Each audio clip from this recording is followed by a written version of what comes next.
ગત 25 તારીખે રાજકોટમાં અસમ્ય ઘટના, ખૂબ દુઃખદાયી ઘટના. આપણે ભગવાનને પ્રાર્થના કરીએ કે આ ઘટનામાં જેણે પોતાના સ્વજનો વાલાસોયો ગુમાવ્યા છે એમાં હું દુઃખની લાગણી અનુભવું છું. આગામી દિવસોમાં રાજકોટમાં આવી કોઈ ઘટના ન બને એવી પણ હું ભગવાનને પ્રાર્થના કરું છું. 25 તારીખે જ્યારે બનાવ બન્યો ત્યારે પંજાબ મુકામે હું હતો. 27 તારીખે મારે રાજકોટ આવવાનું થયું. ત્યારે એ જે રીતે મારા વિસ્તારમાં માધવ પાર્કમાં જે 3 લોકોના સ્વજનો ગુમાવ્યા હતા, એટલે મારા સાથી મિત્ર પુષ્કરભાઈને વાત કરીને એને લોકોને ત્યાંથી જ મેં કીધું હતું ને એ લોકો એના ઘરે પણ જઈ આવ્યા હતા. અને સ્વાભાવિક રીતે આ ઘટના માટે સરકારે ખૂબ ગંભીર નોંધ લીધી છે.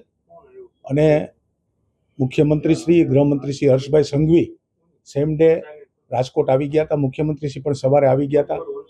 સુભાષ ત્રિવેદી સાહેબની અધ્યક્ષતાને એક સીટની રચના કરવામાં આવી છે. આમાં જે પણ કોઈ જવાબદાર હશે એની ઉપર પગલાં લેવાવા જ જોઈએ, આવી પણ મારી લાગણી છે.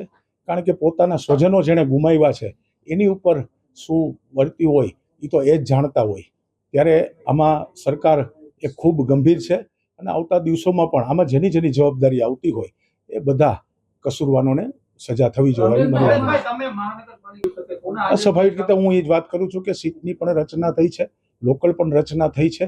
અને સ્વાભાવિક રીતે અત્યારે જે રીતે ચાલે છે અને મીડિયા એ પણ અત્યારે રાજકોટનું મીડિયા એ પણ અત્યારે સ્વાભાવિક રીતે જે રીતે સિસ્ટમથી ચાલે છે, કોઈ કસૂરવારો આમાં છૂટવાના નથી, એ 100%ની મેં વાત કરી કે આમાં જે પણ કોઈ હશે સરકારની સ્પષ્ટ સૂચના છે કે અધિકારી હોય, પદાધિકારી હોય, જે પણ કાંઈ હોય જેનું નામ પણ ખુલે એની ઉપર પગલાં લેવા.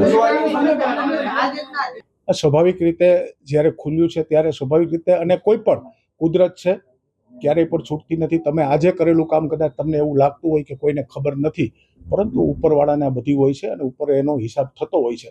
યોગ્ય સમયે યોગ્ય સજાઓ મળતી હોય છે, જે આપણે જોઈ રહ્યા છીએ. કમલેશભાઈ મીરાણી છે. કમલેશભાઈ મીરાણી એક પ્રતિષ્ઠિત રાજકોટના વ્યક્તિ છે. 7 વર્ષ શહેર ભાજપ પ્રમુખ હતા.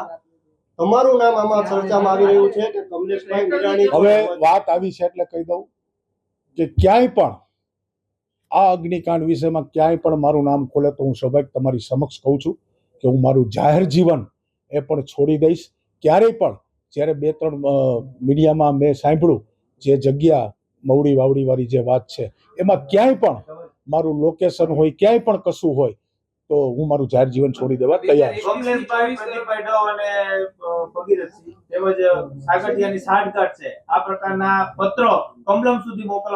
કમલમ સુધી પત્ર આપ વાત કરો છો, મીડિયાથી મેં જાણ્યું, આવા કોઈ પત્રનો મને ખ્યાલ નથી કે આવી રીતે કોબા કમલમમાં પત્ર મળ્યો છે, કોના નામનો પત્ર છે, શું એવિડન્સ છે. હું મારી વાત કરું છું. મારું નામ જ્યારે આવ્યું છે ત્યારે મારું નામ એમાં કોઈ લખ્યું છે, સ્વાભાવિક રીતે મારું લખે કે અબકડ ગમે એનું લખે, પણ મારું એમાં કોઈ સાબિત થાય તો હું તમારી સમક્ષ કહું છું કે હું મારું જાહેર જીવન છોડી દઈશ. અને આ દુઃખદ ઘટનામાં હું પોતે પણ એક સંવેદનશીલ વ્યક્તિ છું. જ્યારે મને પણ ખબર હોય કે કેટલી કે જેની ઉપર જે વીતી હોય ત્યારે એના કુટુંબને કેટલી તકલીફ પડતી હોય છે, મને ખ્યાલ છે.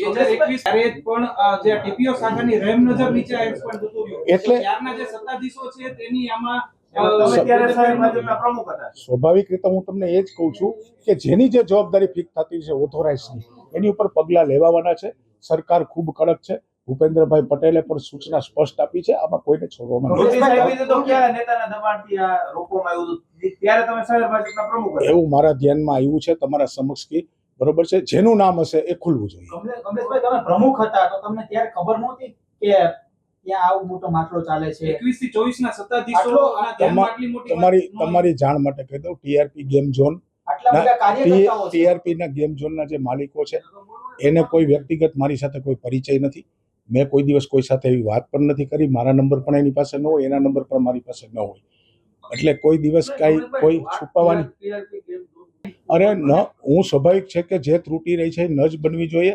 અને એમાં જે ત્રુટિ રાખનાર લોકોના નામ ખુલે એની ઉપર સજા થવી જોઈએ. કરોડો રૂપિયા બનાવ્યા એના જ્યારથી ટીપીઓ શાખામાં છે, એ સત્તાધીશોને જાણ ન હોય તે વાત કોઈના ગળે ઉતરતી નથી. વાત સાચી છે. હું તમને એ જ કહું છું કે કદાચ આજે કોઈ કામ કર્યું હોય તો તમને એવું લાગતું હોય કોઈ જોતું નથી, પણ કુદરત જોવે છે.